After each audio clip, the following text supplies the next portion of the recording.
We're just going to do this for 45 minutes.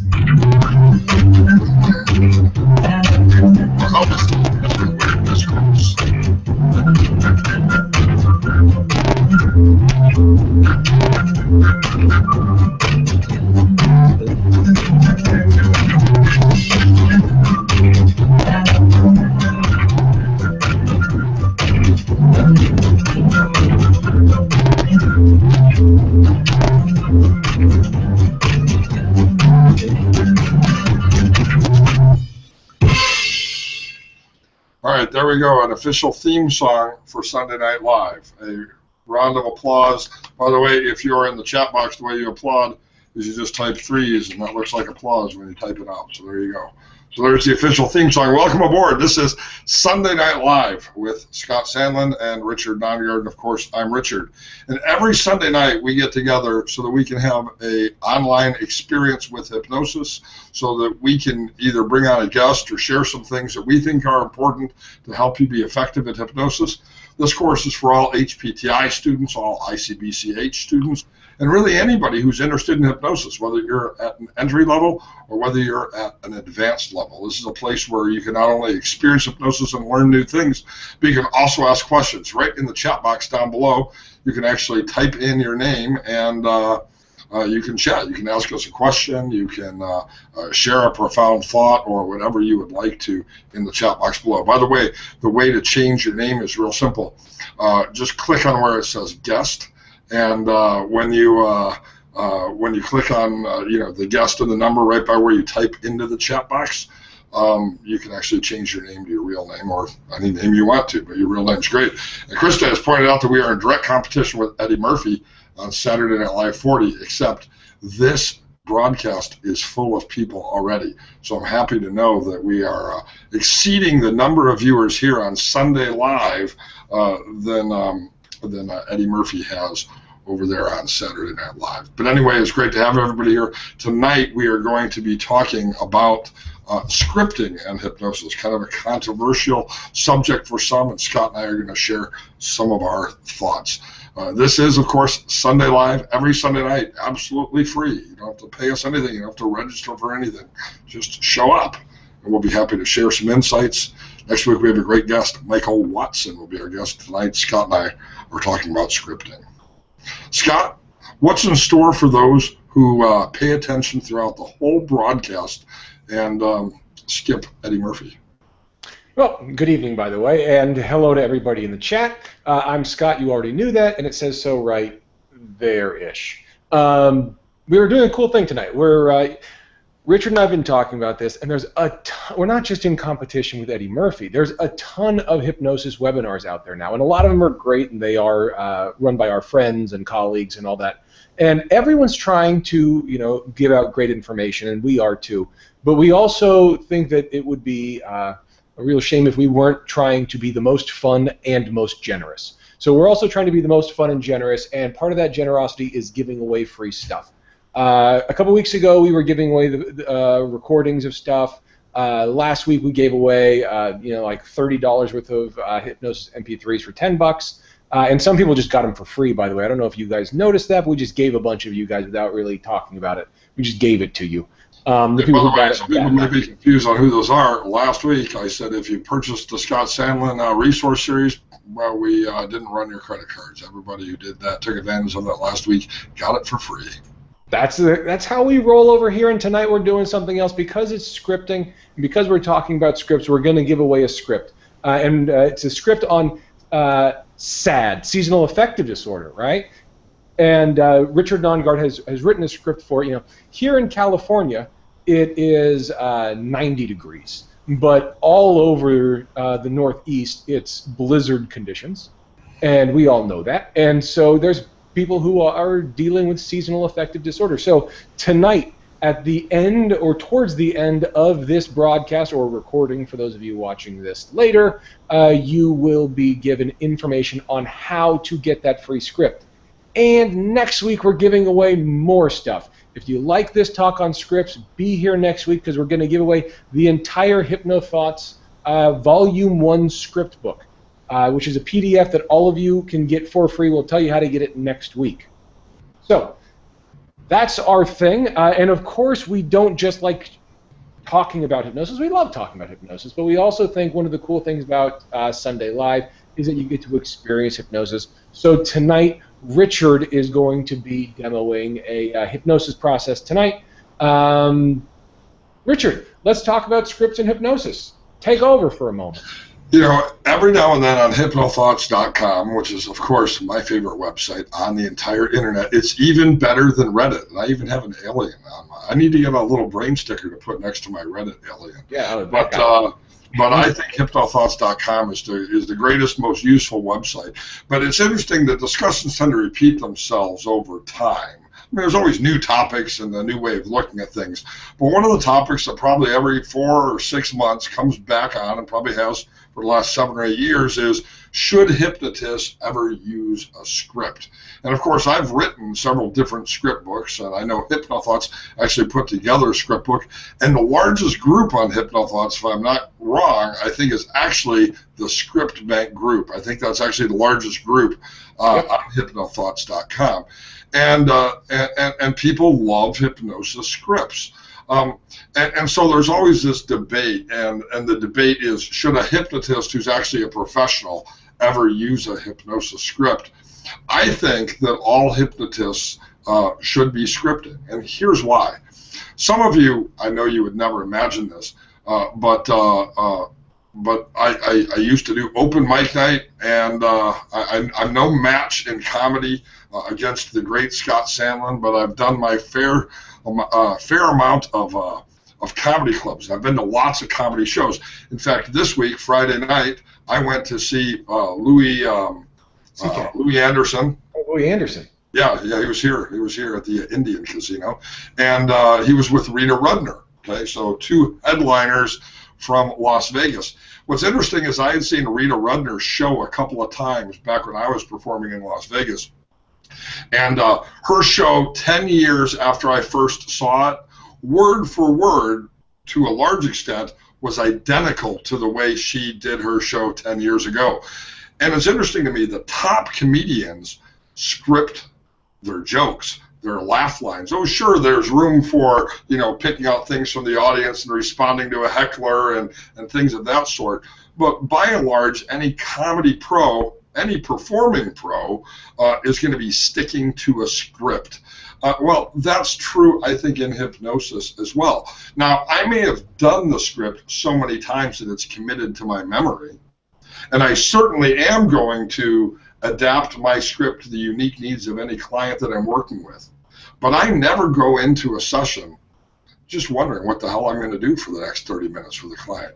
I always go in with a couple pieces of paper or a formal script or some notes that I've written about the client. And because I have done so many sessions with clients, even when I'm not using a script or a written piece, if I forget it or something like that, or it's not handy, it doesn't really make a difference, because the things that I say to clients may seem like at a comedy show to be improvised, but are really things that I've said to many other clients before as well. And I think the reality is that the scripts are an important obligation. We can debate this here in a minute. Are important obligation to our clients. You see, a comedian scripts his show so that when you pay $50 for a ticket and go to the show is funny. So he remembers what it was that he was or she was supposed to be telling us. And when my clients come to me, if I have 5 or 7 or 10 clients in a day, it's impossible for me to remember everything that I need to be telling each client. And so I use scripts so that I can recall and remember everything that is important to my client when they come see me. Now, I hear people say in these debates, why, it's just scriptnosis then. And people seem to be on 2 sides of the fence. But actually, I think if there's a happy middle, that's probably where most of us need to be. And of course, if you're new at hypnosis, the best way to develop confidence as a hypnotist in speaking is to take your downtime between clients or when you have a no-show and actually write those scripts. Write them for yourself so that you can share them with your clients. So those are some of my initial thoughts on the subject. Scott, what do you think about the subject of scripts and hypnosis? When you were teaching HPTI classes, is that something you encourage or discourage? So, well, we actually have a class, well, a section of the 100 class on script breakdown and creation. And to me, I think the topic of scripts is an evolutionary one in any individual hypnotist's career. When you first start off as a hypnotist, you're more dependent on scripts because you're just, you're reading things, you're reading an induction, you're reading processes, and you're learning, and that's wonderful. It's great training wheels. And then I think there's this spot where there's sort of a differentiation process where you want to become an individual, and so you're rebelling against the scripts, and you post on HypnoThoughts how bad they are and how anybody who uses them doesn't know what they're doing. And depending on what instructors you're exposed to, you might get there earlier or later in your career. And I think it's it's something I definitely went through, where there was a spot where I wanted to rebel against scripting. And then I got further along in my career, and I had this moment where a physician was a client of mine, and I was bragging to him that I didn't use scripts, that everything was a custom one-off. And he said, well, there's something to be said for tried and true protocols. And it, just a simple sentence, and it made me evaluate what I was up to, and it made me think. And I think you're right. I think using a comedian or any performer, I think that's a good way of looking at things, where you can say, after you've done a thoughtful, spontaneous session with a client, and something hit you and you just nailed it, and what you said was gold, that's worth writing down. That's worth committing to paper, because I've lost some of my best sessions. They were just sort of jam sessions of interacting with a client. But being able to write down an outline, which is what we teach HPTI students, is how to break down a script into an outline format. So it's quick to write, it's quick to reference. That allows you to be at your best. The other piece of that is to not look at, like you said, a script as a word-for-word memorized thing, but to really look at it as big pieces that you can hang stuff off of. And you can go from big piece to big piece, and you might meander in individual and unique ways along the way, but to have those big pieces. So now, for me, I do a lot of sort of what we'd call Ericksonian hypnosis, right? Forget the realities of what kind of work Erickson did. Story-based narrative hypnosis. I do a lot of that in the drug rehab centers, and I'll have people who've been in there 90 days, and they'll say, "Hey, tell the guys the one about Africa. Hey, tell the guys the one about," and they're making requests, and I feel like, I'm at a Leonard Skinner concert, and people are yelling, "Play Freebird." There's something to be said for having things that work, and having things that work under certain situations. It gives you more freedom. Don't think of it as limitations. Think of it as good structure that allows you to build up higher, not things that wall you in. So that's sort of my perspective on scripts. I really do think that most hypnotists go through that evolution throughout their career, where they start at the need for them, and then they vilify them, and then they realize they're cool. I think that's a lot like people with their parents. You need your parents, and then when you're 14, your parents don't know anything, and they're not cool because they want to stay home on Friday night. And then you get older, you're like, maybe staying at home some Friday nights is kind of nice. And I think that evolution is pretty mirrored in the growth of a hypnotist. By the way, you mentioned Milton Erickson a minute ago, and I have sitting over here on my desk, I can just right over there, an autographed copy of his book, Time Distortion in Hypnosis. He didn't autograph it to me because I wasn't born in 1954, but it's still one of my prized possessions. It's really pretty awesome. By the way, right above this chat box is actually a link to my course on the hypnostore.com on Ericksonian hypnotherapy. So if you're interested in learning more about metaphor and storytelling as a part of effective hypnosis, or really the roots of both covert hypnosis and neuro-linguistic programming, that's actually a great link to follow. It's truly an awesome course. By the way, a couple of you are asking some great questions, and Scott and I are going to answer those questions here in just a minute. One of the questions that people do ask me all the time, though, is, well, if you go into a session with a piece of paper, or you go into a session, and I'll have a book handy, a script book handy, where I can grab it, right, and pretend this is a script book. It's not. It's a book on appreciative inquiry. Don't you feel silly And so here's my scripted line. When I go into a session with a client and I have some notes or even some books, in my lap, I simply say this to my client. And as you continue to relax, you may hear me reading from my notes or even a story from a book. The reason why is simple. I want to make sure that in today's session, I cover everything that's important to you. Now I've normalized flipping through the pages of a book. I love to read stories to my clients, poems, those sorts of things. Or if they hear the rustling of papers, it doesn't disturb them. In fact, it reassures them that they're doing the right thing because the hypnotist is prepared. So that's my scripted line that I use with all my clients about scripts. You may hear me reading from a book or even from my notes. And the reason why is simple. I want to make sure that I cover everything that's important to you today. A smile comes across their face as they enter into trance because they know that they're being well cared for.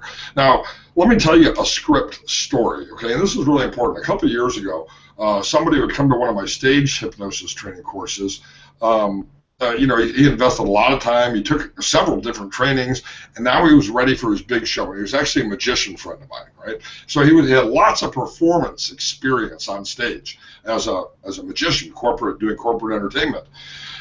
He did his first stage hypnosis show, and he called me up afterwards. He said, "Oh my gosh, that was awful. Nobody went into hypnosis. It was the worst thing that ever happened." He said, "I don't know why it didn't work," and I don't know why it didn't work either, because stage hypnosis is the easiest form of hypnosis, if you ask me. It's just like a giant game of Simon Says. It really doesn't even matter if they're hypnotized or not. And I said, "Well, did you record it?" He said, "Yes." I said, "Send me the recording." And it was really pretty interesting.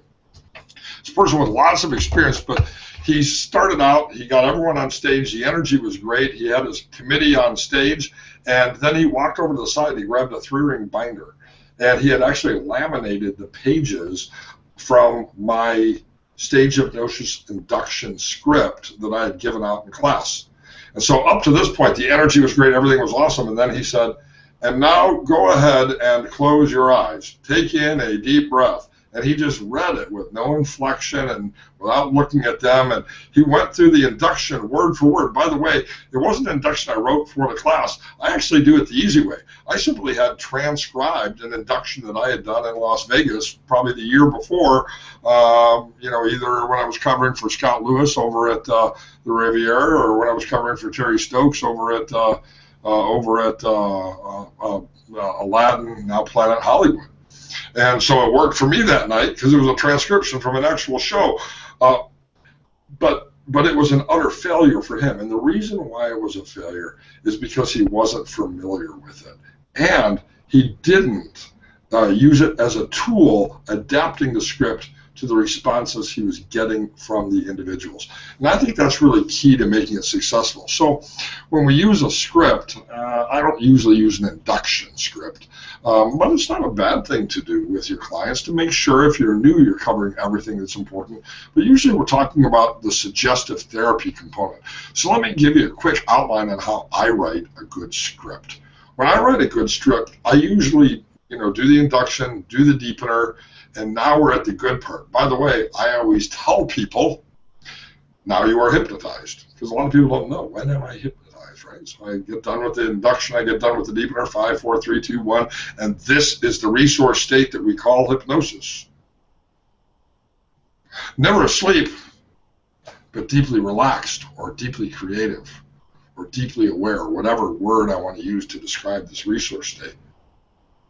And I usually then go into my typical pattern is indirect hypnosis, a story, a parable, a metaphor, a poem, something of that sort. Then I do a transitional deepener, 3, 2, 1, 0, and then I will go off and into either experiential processes like NLP or simply direct suggestion. And that's a great little format if you're learning how to write a script for the first time. An indirect story, parable, poem, indirect suggestion, a transitional deepener, 5, 4, 3, 2, 1, and then go into an experiential process like like an NLP reframe. If you're not familiar with that, the NLP course is coming up here at HPTI next month with Michael Watson. In fact, Michael Watson will actually be our guest next week. Or something like the fast phobia cure. I'll bring that into the process of trance, so I'll bring it in a hypnotic process. And then I'll end with direct suggestion, compounded suggestions. And although compounded suggestions might sound really difficult, it really is delivering the same suggestion many times in several different ways: auditory, visual, kinesthetic, experiential. Somebody asked a great question just a moment ago, and it was, have you ever delivered the same story or script more than once, either on accident or on purpose? And I certainly have done that. The reason why usually is intentional, and it's because compounded suggestions, making the same suggestions over again, cause us to be more responsive to them. In fact, I know some people here are interested in email marketing, right? When the third time a person sees an email for a promotional product or an event or something like that, they're more likely to respond than the very first time. We know that it works, and so there's no problem with sharing the same story over again, or even the same entire script over again with a client. And that's pretty helpful. Let's take a look, Scott, at some of these questions, because I know I've been talking, and some people will ask some questions. Do you see any questions here that we need to answer in the chat box? Have you been looking at the chat box? I have been, and in answer to, whose question was it? Have I ever done the same thing? Have I ever repeated a script? I have, and whether it's a script where I said the same thing, or whether it's even a recording, I mean, it's obviously the same thing. Clients will tell me, how do you get different words in your recording every time if I have the same MP3? Are you uploading it or updating it on the back end somehow? Just hearing the same thing, you know, the hypnotic state, they ebb and flow out of paying attention to you and being off in their own world, and so they're going to get different things out of it. Also, I don't use books or paper in my office just because I don't like paper. So I create outlines, bullet point little outlines, and we'll have it on my tablet. I do everything on like a Microsoft Surface Pro that you can just take the notes on, so I can have a little outline there, and that's silent, right? So that's that piece. A couple people have been talking about just their different versions of it.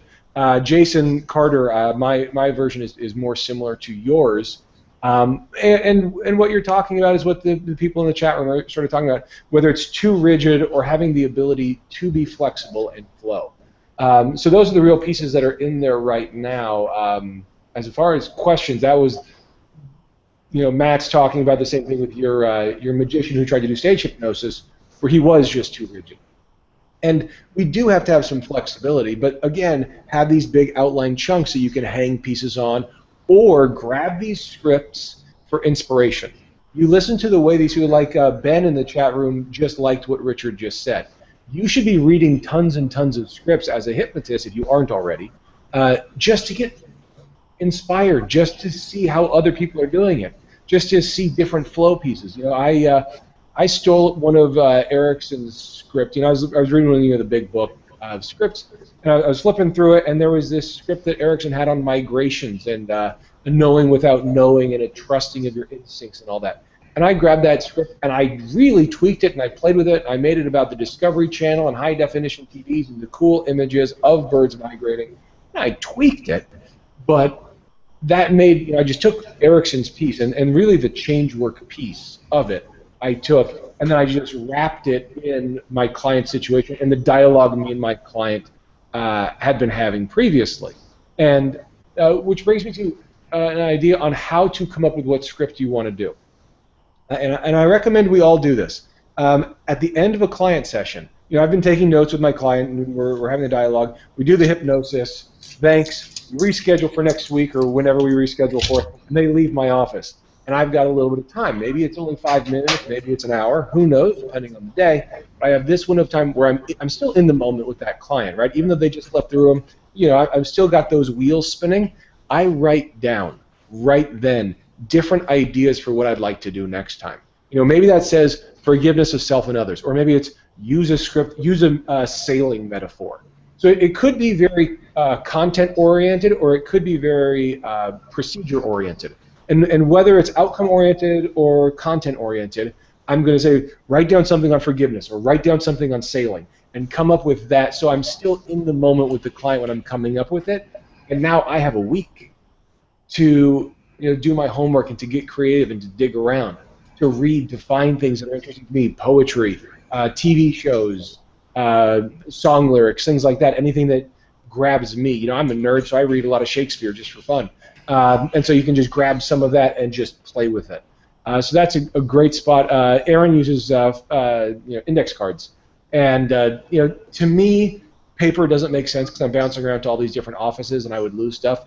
But there's certainly nothing wrong with having paper if you're pre-framing the way Richard or probably somebody else in the chat room is doing. So those are my thoughts on it.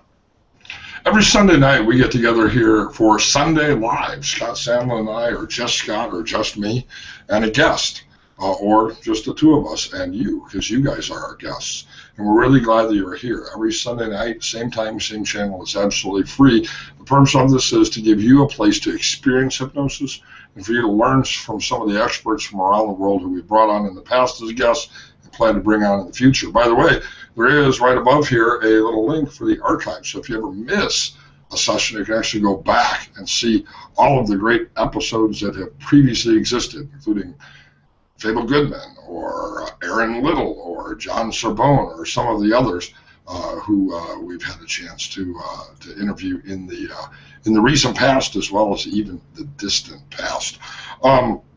Scott, what's going on at HPTI? You have a great course starting next month with Michael Watson. Can you tell me a little bit about that course?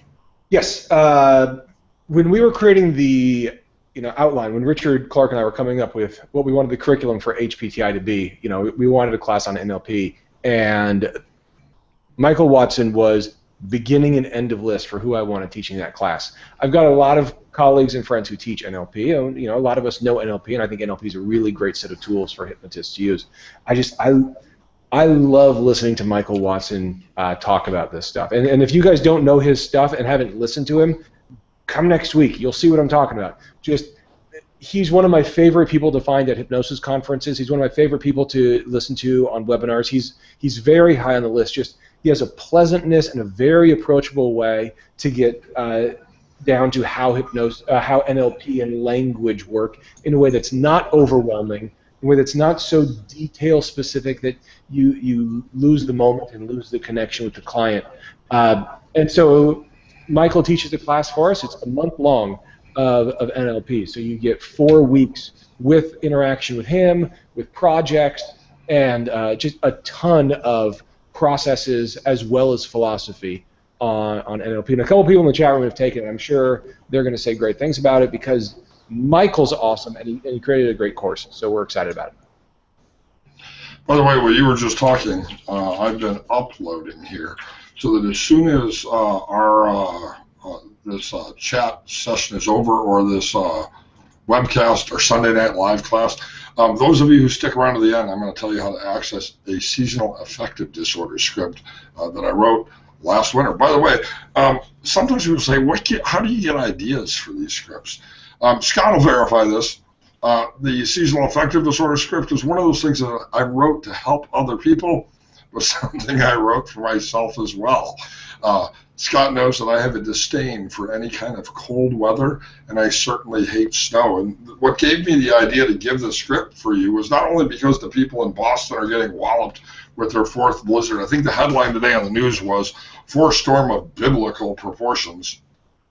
But where I'm sitting right now, the rain has started, and it's supposed to turn to sleet and then to snow. And I'm supposed to wake up in the morning with piles and piles of snow upon me. And that is something I find distressing.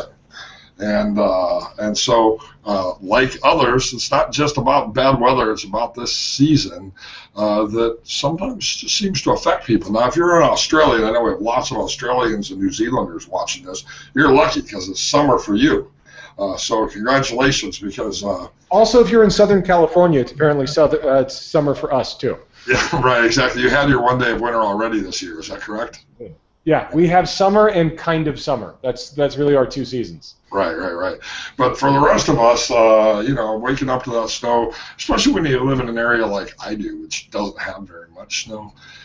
Boy, the chill. It was 68 degrees yesterday. I was actually eating outside at a cafe, and I'm going to wake up with 13-degree weather. In Celsius, that's like really damn cold. It's like -4 or something like that. So seasonal affective disorder is on the minds of 100 million people, according to the headline on Drudge Report tonight. So at the end of today's webcast, we're going to tell you how you can get that script. I'll upload it for you. And that script comes from some of my own experiences as well. By the way, I find that I'm really good at working with clients when I use hypnosis myself. It gives me an excitement to share with them these techniques. So let me always encourage you to be practicing self-hypnosis. I think a week or two ago, Scott and I talked about self-hypnosis, and that's a great webcast to review. Scott, let's talk a little bit more about scripting and hypnosis. What are three things that you think people need to know about scripts and hypnosis in order to really do effective work? Okay. One is there are people who get very comfortable with the way they want to do scripts, and I really like the idea of playing with them and taking them apart and jam-packing them. So here's what I mean. And people who've taken my class at HPTI, my intro class, already know this. But I was at a hypnosis training years ago, and I had a professional practice up and running. I'd even taught classes. I'd been around for a while.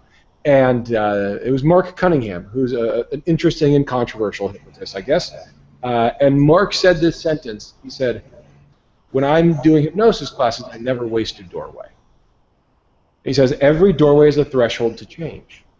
And I heard that and I said, that's, it's that whole Native American use the whole buffalo thing, right? Where he's grabbing every piece he can out of it. And so because I have scripts and outlines, I can go back to my stuff and look at where I have opportunities to get more benefit out of a single script. So a script that I write for stop smoking can be used in a lot of other areas, not just behavioral change, right? A couple simple changes to a behavior modification script can become a motivation script, can become a forgiveness script, can become a future pacing script. You can do so much with that when it's in front of you, right? When it is the clay that you can mold and you can start playing around with it. And I really encourage you guys to do that. And if you're doing practice groups, grab a script and try to use it for its unintended purpose.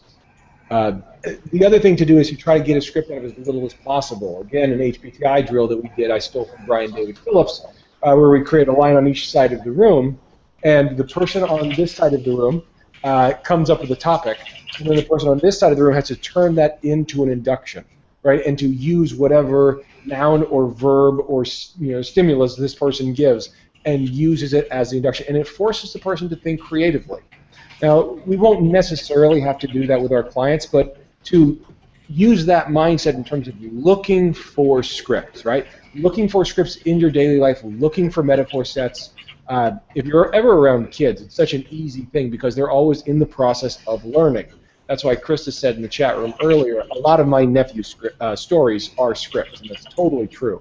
But the idea of learning, of playfulness, of being wrong, of all that stuff is such a great epiphany opportunity in scripts. So looking for that in your daily life is wonderful, and or looking for it in stories that other people are telling. And if you don't know how to memorize a script, just think of it like a joke. Okay? You can set up and a payoff, a setup and a payoff, a setup and a payoff, and all you have to do is have it in that order, and things are going to be fine. It's just like telling a joke. Build it up right, and then there's this aha, this epiphany, this ha-ha if it's a joke, or aha if it's hypnosis. But that's the thing, right? You set it up, and then you deliver.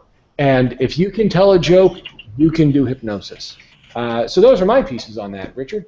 And we're fast approaching your opportunity to demonstrate scripting in hypnosis by hypnotizing the group. So before we do that, is there anything else in the chat room that I missed while I was blabbering away?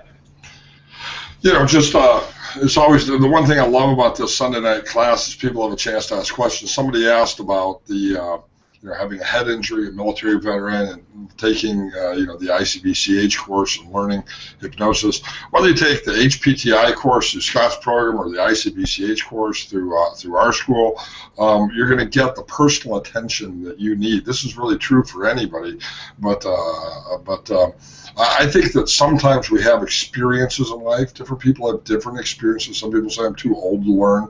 Some people say I have cognitive impairments because of a head injury or I have my own mental health issues. Sometimes that becomes a concern for people. And really any quality instructor, lots of good instructors out there are going to take the time to help you, even if it's a structured program, individually meet your own goals and your own needs without the program.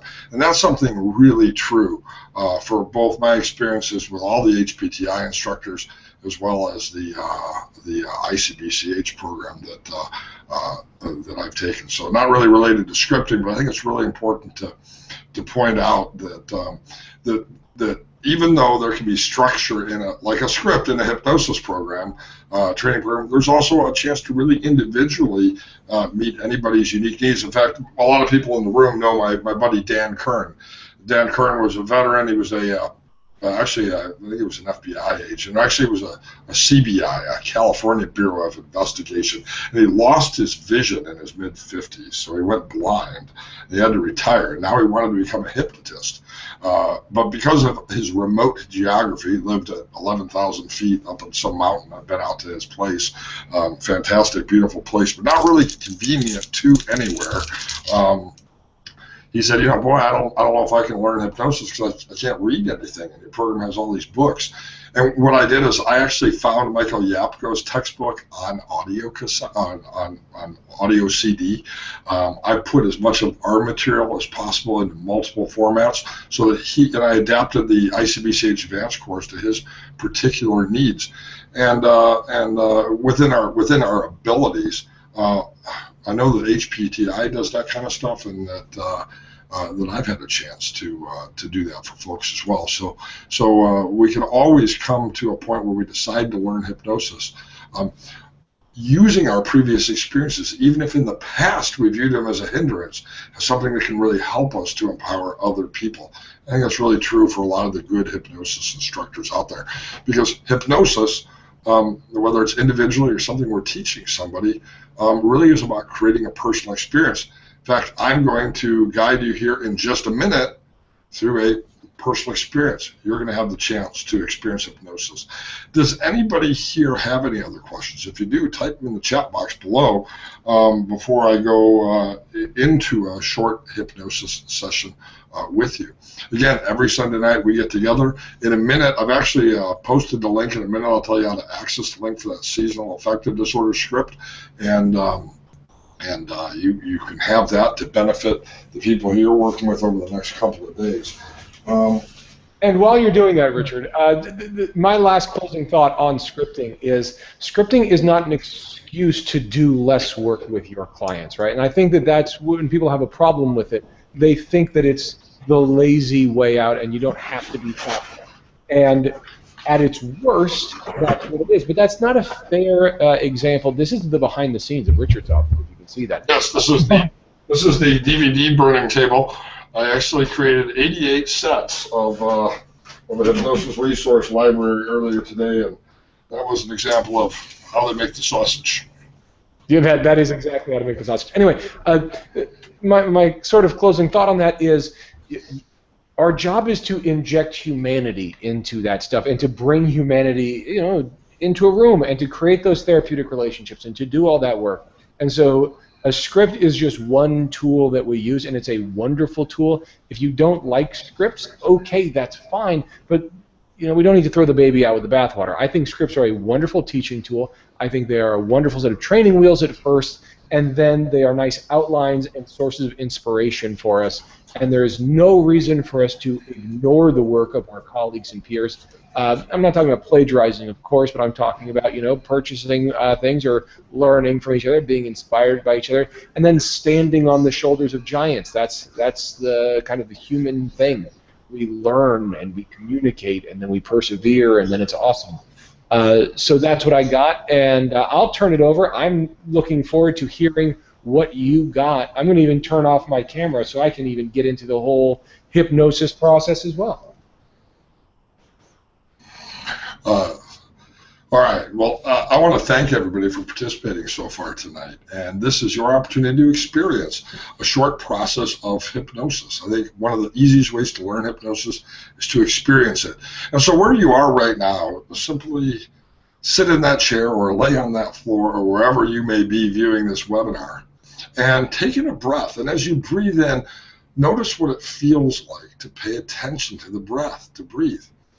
It's interesting how in life, we breathe from the very first day of life until the very last day of life, but rarely do we ever pay attention to it.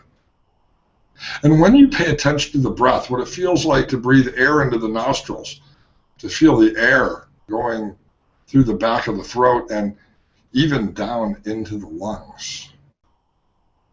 It gives us an opportunity to focus on not the regrets of yesterday or the fears of tomorrow, but on this moment.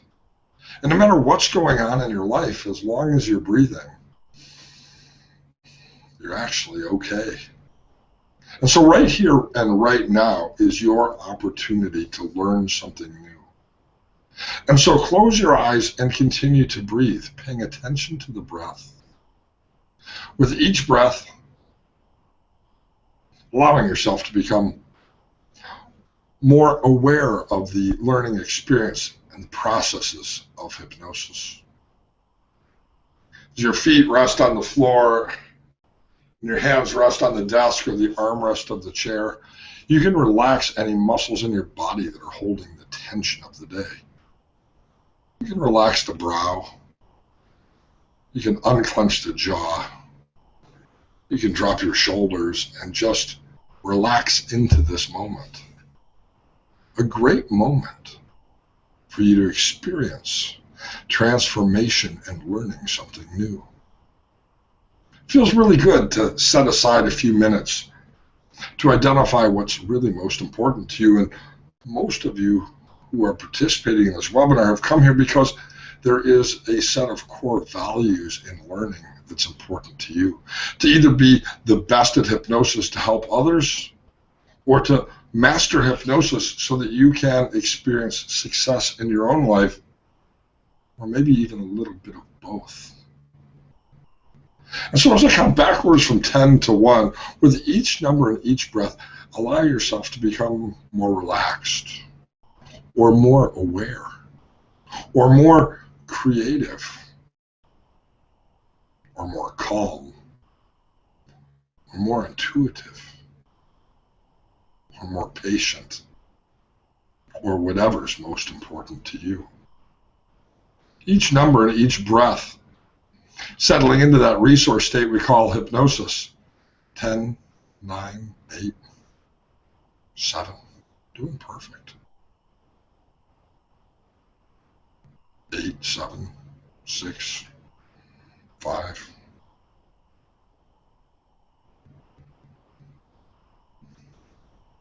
4, 3, all the way down now to that resource state we call hypnosis. 4, 3, 2, 1, 0. And in this moment and in this place, as you relax, imagine that you've just received a present. It's pretty awesome to receive a present, isn't it? And imagine that present is a surprise. You don't even know who sent it, but you are now holding it. It won't be a simple gift that you're holding and about to open, but a magical gift.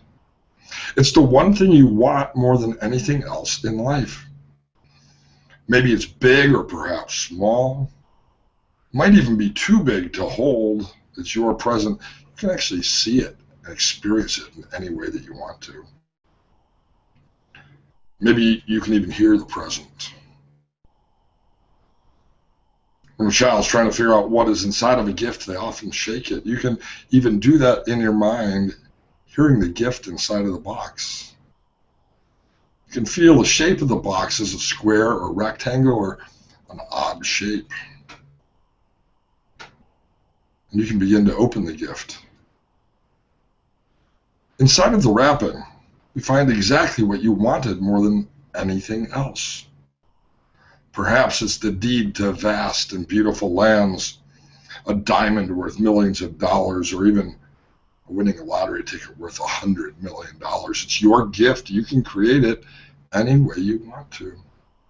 Therefore, go large and take this opportunity in hypnosis to discover what you want more than anything else if you were to receive a magical gift. And allow yourself to dream big, opening the present and enjoying the magnificent gift inside. Now let the papers lay to the side. Hold that gift in your hands, or place the gift out in front of you and breathe. See your gift and imagine all the changes in life that will come as a result of getting this gift. How will you feel? What experience will it bring? Will it bring a sense of freedom? Will it earn the respect of others? Will the gift help you be more secure, or even more important, or confident, or creative?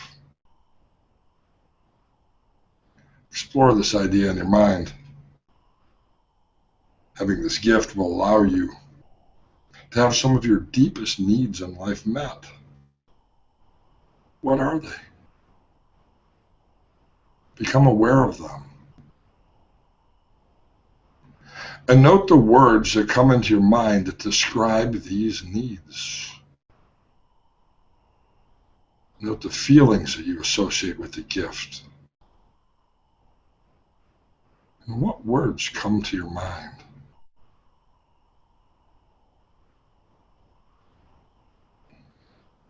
As your eyes remain closed, and as you breathe in and out, paying attention to the breath, you can relax even further into this moment. It's interesting how what we truly value or need is often represented by an object or something tangible. But what you've experienced here with a little reflection is that we soon discover that what's most important is not the gift, but what the gift represents. You described in a couple of words in your own mind what you valued most. And these core values are your valued directions. If we were to continue on into a longer hypnosis session, any suggestions that I give you would actually be suggestions that you've asked me to make by coming here today,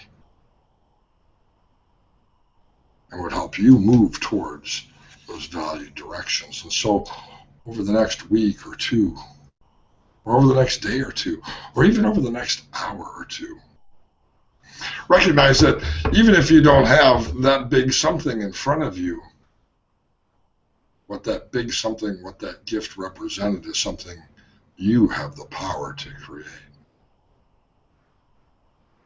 And now, with the next breath, really pay attention to that breath and this moment, and notice how you feel in this moment. Confident, secure, empowered, creative, intuitive.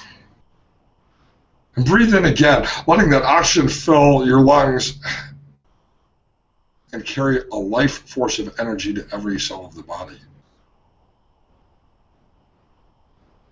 Knowing that in a moment I'm going to count to 3, and when I do, you're going to open the eyes, and when you open the eyes, you're going to feel fantastic and be ready for the rest of the night or the rest of the day, knowing that what the mind can conceive, the body can achieve, and those core values you identified are something easily within your reach.